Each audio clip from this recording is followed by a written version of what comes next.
Well, ladies and gentlemen, let's get started for the first game in the lower round of 8. It's mousesports Morrow versus mousesports Thorzain. I cannot wait, Husky.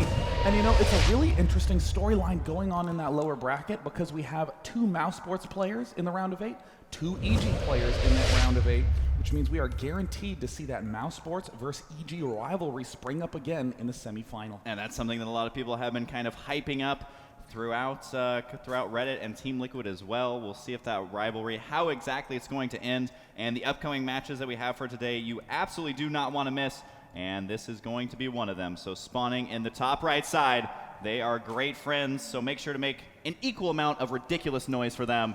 It is Mouse Morrow.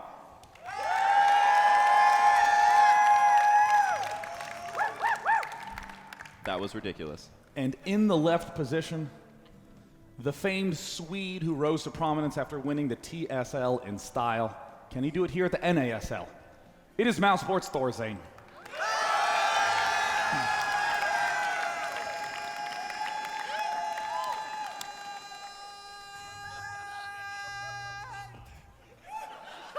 At least one fan has a serious pair of lungs on him, Husky. Yes. And now, I'm a little curious. Look at this mystery overlord saying, no Marines will ever find me. I'm hiding in the middle of the map. They'll never suspect. By the Zelnaga Tower, the safest place for an overlord to be. I know, isn't that embarrassing when you see that tower pop up and the overlord's like, yeah, well, at least there's water on the other side of the screen.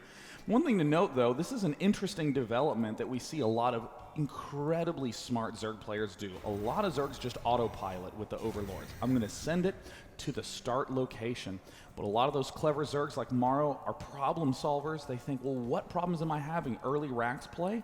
Let me send an overlord through the middle of the map first, and look at the timing of when he throws down that hatch.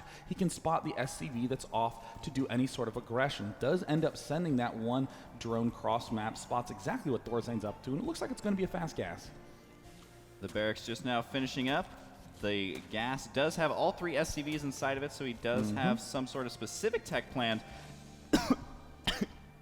God, I mean, sometimes tech plans just get stuck in the throat. It's vicious.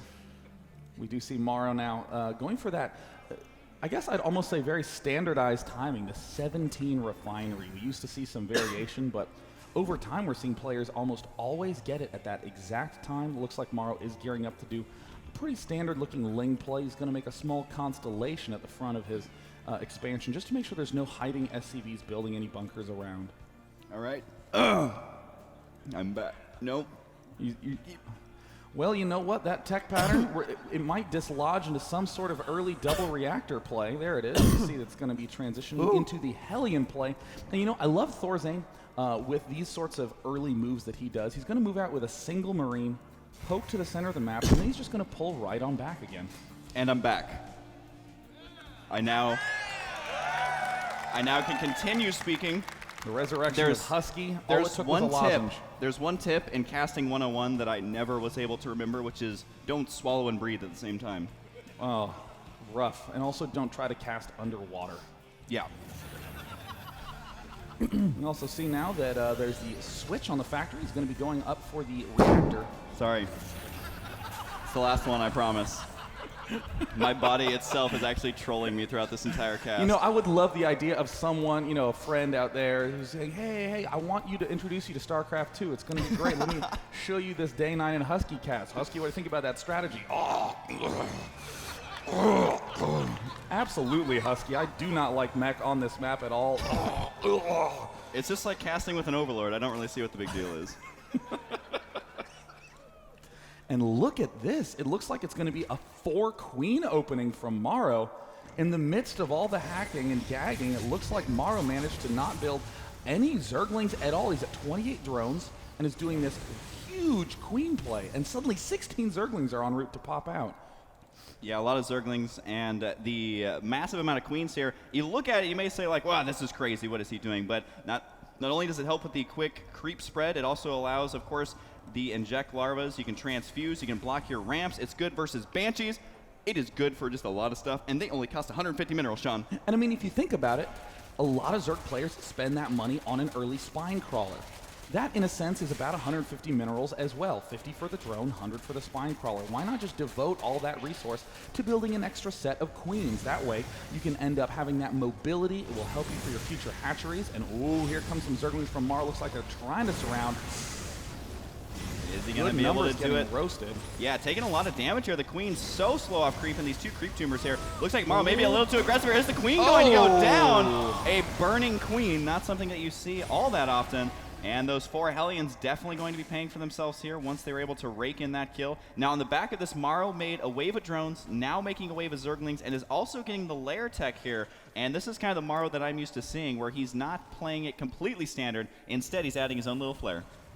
And it looks like Thorzain is gearing up to do a little bit of a more aggressive variant of an early expand. He does give the factory a tech lab quite early to begin racking up those tanks. We also have a fairly early stim, and you're noticing that the Terran player is actually going to finish stim with only about 5 to 8 Marines. Will not really have that many.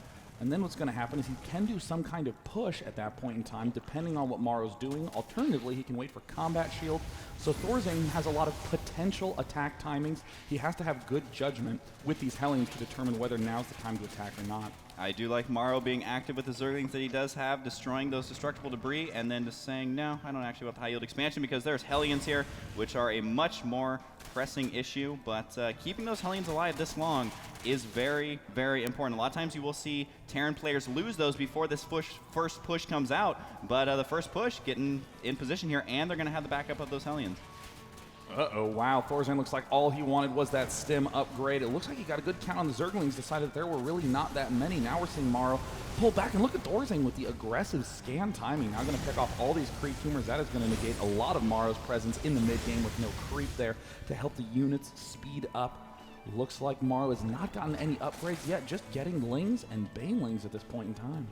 Thorzain backing up all the way to his base. He said, well, cleaning out those 2 creep tumors is going to basically reset the Queens having to plant those down, but creep proceeds very slowly. That Morrow, since he does have so many extras, is able just to plant those immediately, putting them on the very edge of the creep there to buy as much time as he can. And we do see the destructible rocks going down now for Thorzain, which he doesn't have that command center completed anywhere, I believe. No, he doesn't quite yet.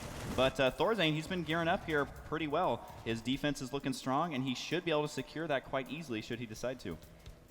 I'm really loving Thorzain's play in this position. He hasn't really begun any sort of extra expansions yet. He's just devoting those additional resources to getting more barracks to really put the pressure on Morrow. And Morrow, interestingly, is having an extremely tough time getting up base number 3. Thorzain's taking out all his associated rocks with his base to help set himself up for a little bit of a stronger expand timing later on, continuing to poke and prod with those Hellions. And look at that, Thorzain actually has not lost things this game, Husky. Things very good to keep a hold of in StarCraft 2. And also what he's been doing very well here is he's been denying those queens from spreading the creep. Every time that queen tries to place a new tumor, it gets killed immediately. And it's small things like that that can make a huge difference in these games, especially since Morrow has his goal was to get a lot of creep spread, and it has been completely shut down for the most part. And now we do have the mutas now out on the field, 9 to be exact, but only 54 drones for Morrow. He realizes, oh, I got to get this high yield expansion up to try and make up for lost time, and he also is going to have to do some damage with these mutas. And Thorzain does have some turrets ringing his base, but not too many, because he is just going to be putting pressure right on. And look at that timing, Husky. He is about to finish combat shield, and he's about to finish +1 attack as well.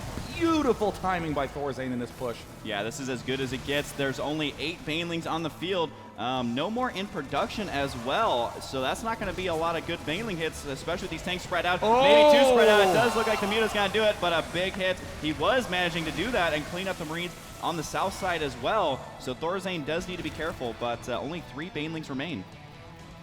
Wow, Thorzain's aggression on Shattered Temple, one of the big reasons why Zergs struggle on this map.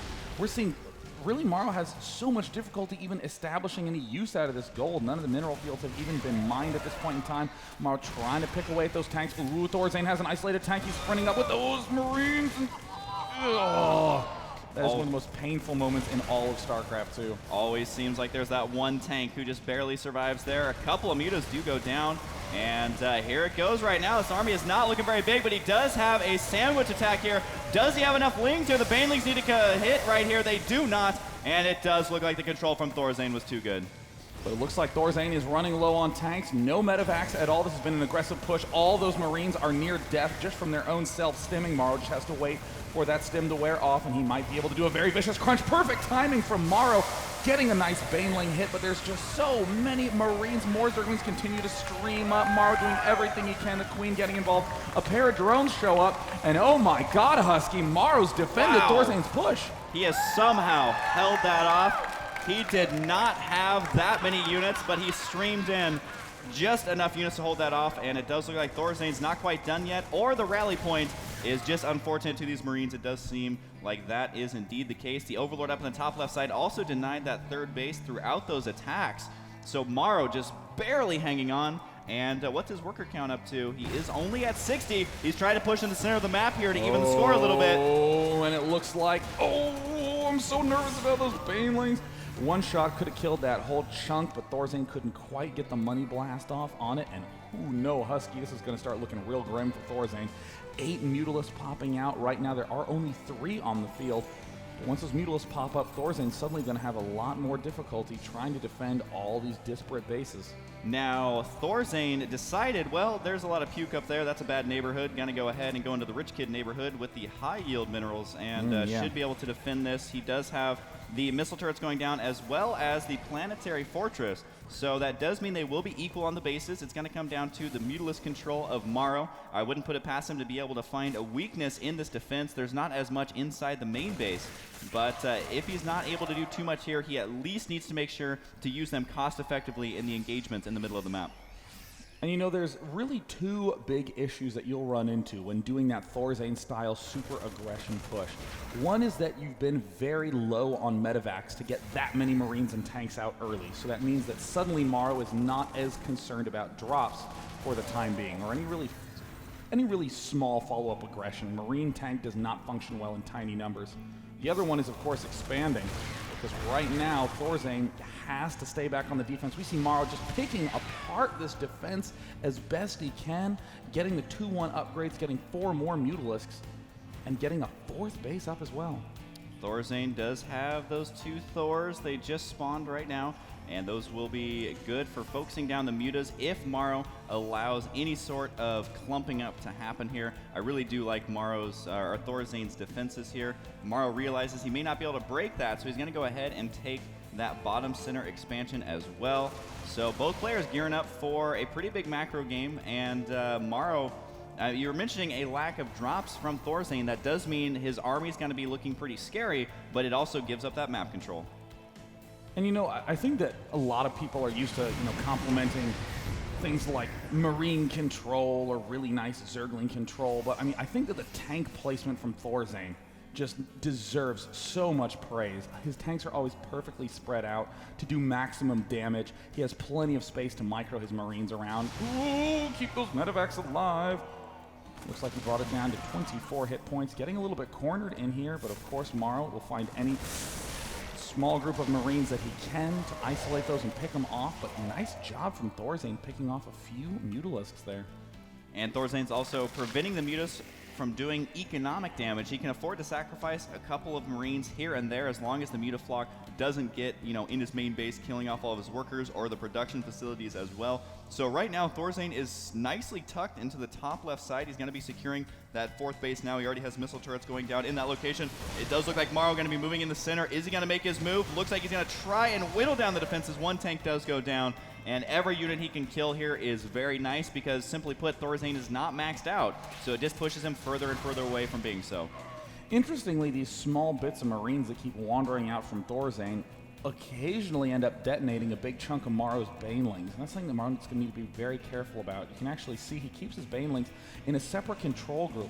He has Mutalisks in control group 1, Lings in control group 2, where he has 111 of them, which is a good number of Zerglings to have. I like how he has his Queens individually hotkeyed as well, and the Mutas now with the 1-0, the 2-1 on the Zerglings. Both players are maxed out, so this is when the game starts to get very interesting. Does Morrow want to sit back and stockpile larva and money, or does he want to try and finally end it so the Terran player doesn't get completely maxed out himself? A drop, and the top center does get taken out, but he focus fired once again. A couple of Mutilis there, a unit that takes a long time to create, is fairly heavy in the gas. We also have Infestors on the way now, and right now, it's still both players just macroing up. Thorzain just did not want that one Overlord puking, but of course an Overlord puke buddy showed up to continue in his ancestry. You see Thorzain continuing to press forward towards the center, and now that it looks like 2-2 upgrades are done for Thorzain, he's going to start trying to make a move through center. Man, this is such a tense moment for both these players. They're trying to decide, do I defend or do I attack? A handful of Marines in the center do get taken out, but not after the siege tanks rake in a lot of kills. But the Mutalisk going to avenge those Zerglings, killing those off. And I mean, if you just look at the map, there's a lot going on. Both players just trying to vie for inches on the map. Morrow does not. Oh, nice mainly hit right there in the center. Not sure what those Marines were doing there all by themselves. Looks like he's going to try and clean up creep tumors with these, splitting them up into multiple groups. There are many a burrowed Baneling, but of course Thorzain now is not even really spending his energy on mules. He has so much energy built up, devoting almost all of it to scans. Oh, there's the Mobius reactor. Ghost will be incoming shortly. We see that the 3-3 upgrades now en route for Morrow. Greater Spires, well, there's the scan. Burrowed Banelings get picked off as well.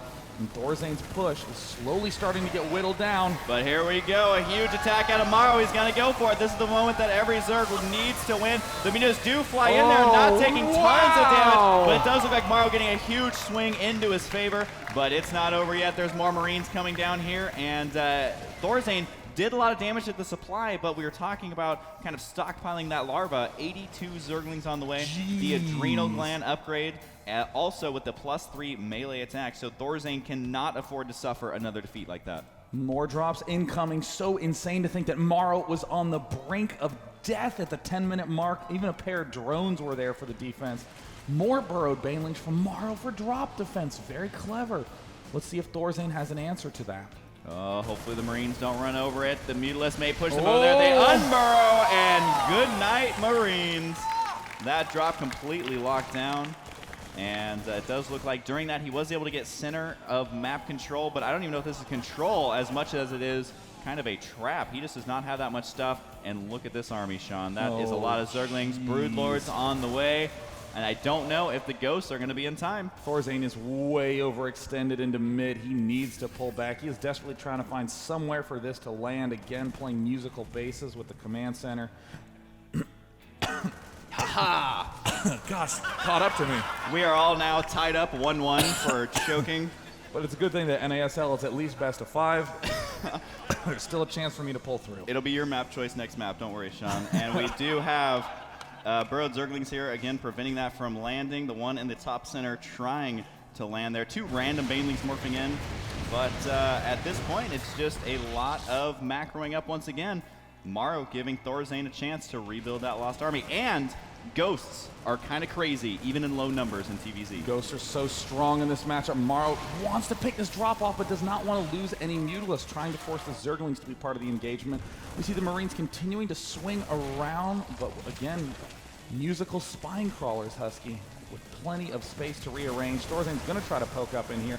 Will target fire this back spine crawler, but it is not going to be enough. And I'm starting to get very concerned about Thorzain's chances in this game. He has a good foothold in the center, but look at that army composition. He has a lot of tanks, Vikings, and Ghosts, but he has 12 Marines on the map right now.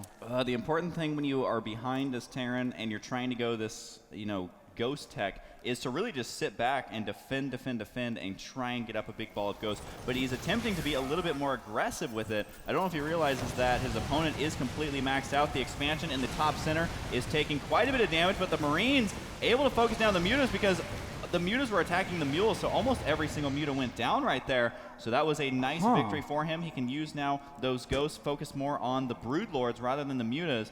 But the one unit he has to watch out for here is the Zergling. Those are what's going to be able to take out those Ghosts relatively easily. I'm a little bit worried about that decision by Morrow. I think he was actually sacrificing all those Mutalisks to get more room for 11 Infestors. Oh my gosh, to be added. He already has 6 on the field. and 11 plus 6 is oftentimes way too many infestors for Terran to handle. Sean, I don't know if you're excited as I am, but if you take a look in the top left side, that Ghost Academy nearly completing that nuke. Oh. I think the fans are excited as well. And I'm officially going to keel over and die if he actually manages to kill this entire army with a nuke. Well, that will cause me to pull ahead in that lead in that 1-1 battle we're in, Husky. True that. But right now, the nukes are done, and the cloaking is non-existent. Just now starting that personal cloaking for those ghosts. I think he has a third nuke on the way. How many? I didn't realize he had that many Ghost Academies, but he's going to be throwing those nukes like crazy. It is indeed going to be 3 nukes. Oh, I see 2 Ghost Academies. I see a third Ghost Academy. We see Vikings being produced in pairs, and here comes Morrow. Uh-oh, fungal growthing all of those Vikings, trying to step up one at a time. Oh, a lot of nice snipes on Infestors, on Broodlords. The Broodlord number is still remarkably high. A lot more Vikings popping out, but Thorzain's going to need to control that space very quickly with those ghosts. Ooh, his third nuke nearly done here. Is he going to use it offensively at the expansions, or is he going to try and defend his main army in the center with them? Surely he's going to try and hit something, and the Infestor count is very high, susceptible to the EMP. Broodlord susceptible to the snipe. So even though Morrow was ahead here, he has to be very, very careful. Uh-oh, it's a medevac filled with 2 ghosts, Husky, which means he can no 2 times with them. Oh man, the good old classic 29-minute nuke drop. We are going to see if that is effective or not. Kind of reminds me of like the first game of StarCraft I ever played, but this is much more exciting.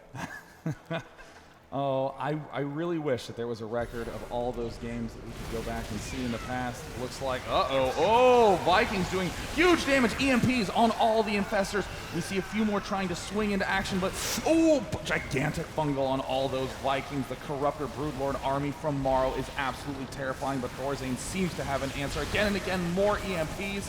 And those poor Infestors can't morph into Archons. They actually are useless with no energy. But don't forget about our friendly medevac, the nuke ship. It is nuking the main base right now. All the tech structures are here. Both nukes are going to go down. It looks like there's no units here to defend, but Thorzain has given up his location. Is this going to kill any tech structure? The poor queen needs to gather. Boom! My God, the pool and the greater spire, that negates Morrow's ability to reinforce his aggression, but I don't even know if he's worried about reinforcements at this point. He has so much stuff coming in.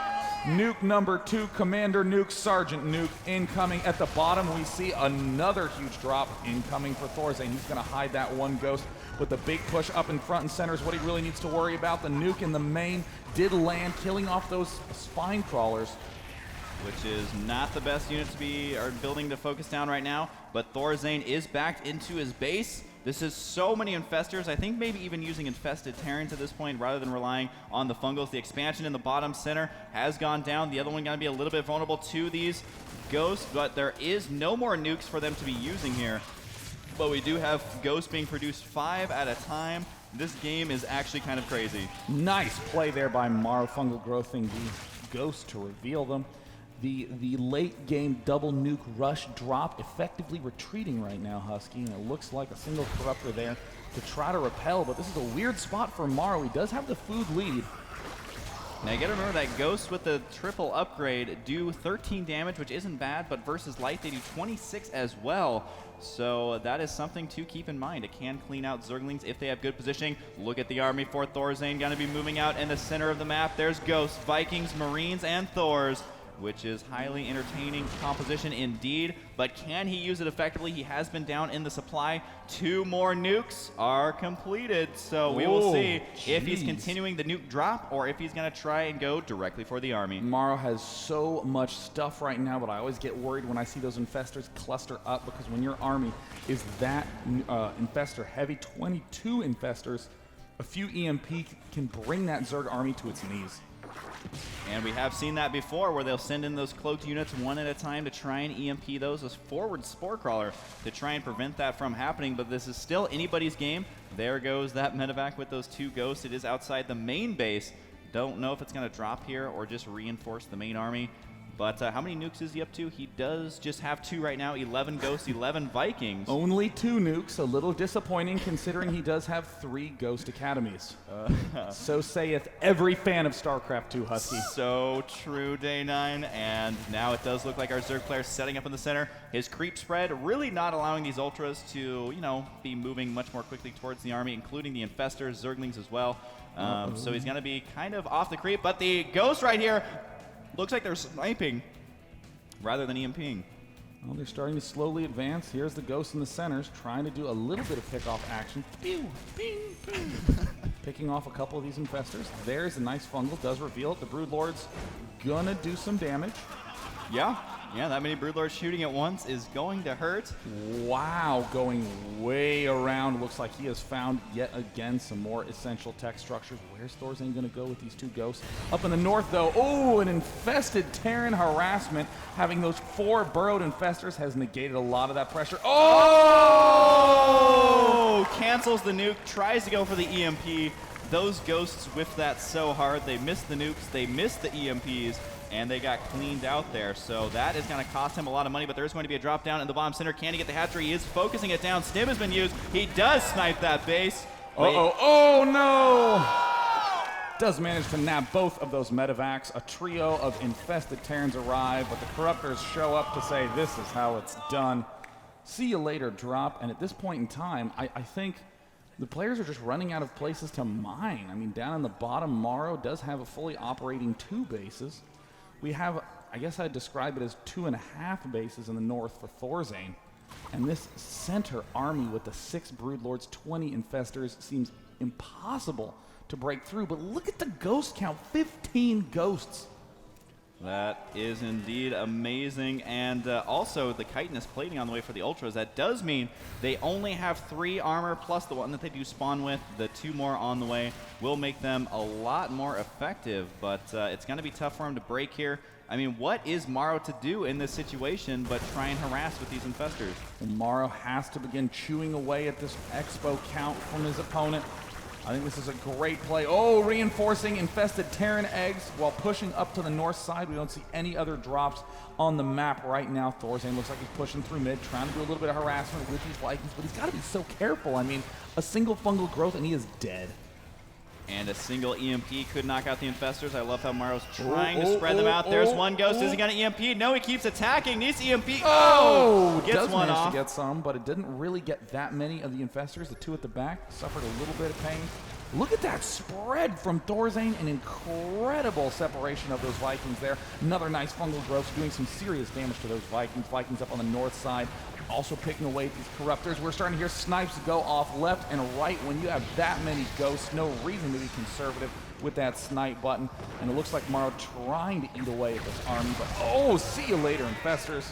This is a very back and forth battle. The supply is at about 170, but Morrow does have a nice little reserve of resources. He's making 16 Corruptors, looking like he wants to get a lot of Broodlords out here. And he was also using the Corruptors to deal with medevacs, the Vikings as well. The Corruptors can kind of hold their own. And there is one random Reaper in this army because why not? Is there a Reaper in there? There he is.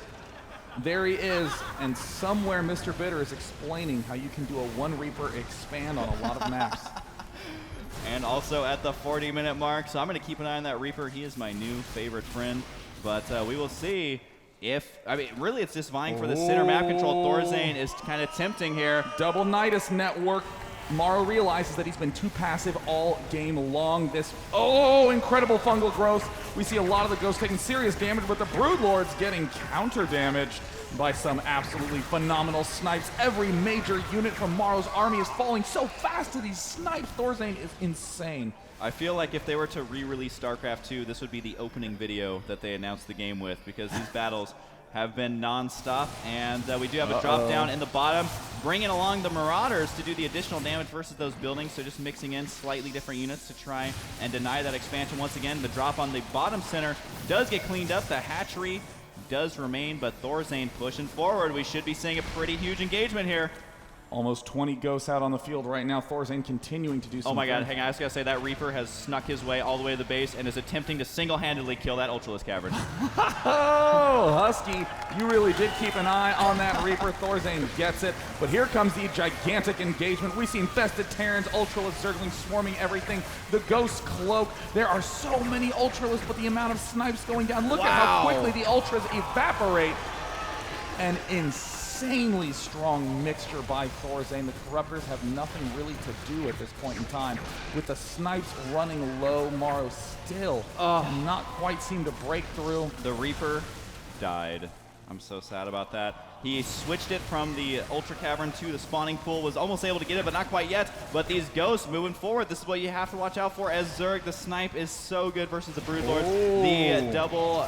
What are we looking at over there? Nice Ultralisk picking off a lot of those tanks. Only 3 tanks remain by these Burrowed Banelings that are still there. We also see that the Ultralisk in the center does get annihilated by this Ghost Force. An incredible composition. 5 Marauders, 10 Marines, and 17 Ghosts, each with multiple kills. Now, is he going to be able to deal with this many ghosts? At this point, they can actually just deal with the Zerglings straight up, able to one-shot every Zergling that's ran down there so far. Now moving into one of the only mining bases remaining for Morrow. There's the expansion in the bottom right side, but that's going to be extremely vulnerable as well once this one does indeed fall. So Zerglings swooping through, trying to intercept the reinforcements. They are going to be successful, but it is 97 supply to 157. It's going to be so tough to deal with the supply discrepancy, especially when there's this many ghosts.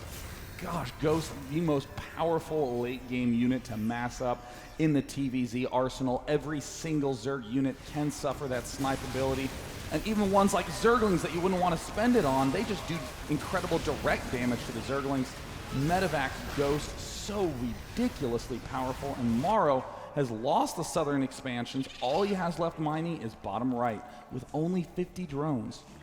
And some of those drones are burrowed, hiding in terror from the Marauders that are camping right over them. But at this point, Thorzain has not only center map control, but now pushing towards Morrow's base. So Thorzain looking to be in pretty good shape. He has a healthy medevac count, and really, there's long-distance mining going on for Morrow. He is running out of options.